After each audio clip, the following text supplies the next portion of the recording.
रुपालीताई आपल्या सोबत आहेत। पुण्यातली स्थिती त्यांच्याकडनं आपण जाणून घेऊया आणि एकंदरीत त्यांचं नेमकं काय आकलन आहे सध्याच्या निकालांबाबत। रुपालीताई, महायुतीला पुण्यात चांगलं यश मिळतंय, फक्त पुण्यात नाही राज्यभरात चांगलं यश मिळतंय, पहिली प्रतिक्रिया आपली।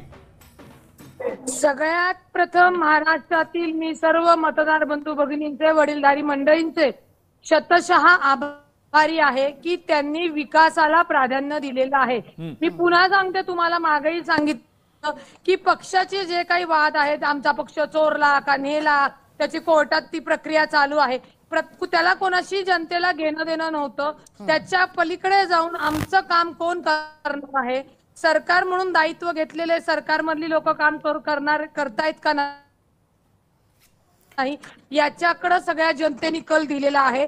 लाडकी बहीण योजना असेल, सौरपंप मोफत असतील, विजेचं बिल मोफत असेल, ज्या काही योजना सरकारने कोणताही भ्रष्टाचार न करता लोकांच्या खात्यामध्ये पारदर्शकपणे पोहोचवला, त्या सरकारला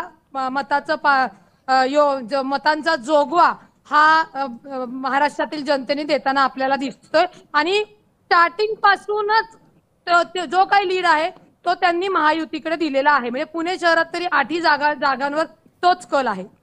ठीक आहे।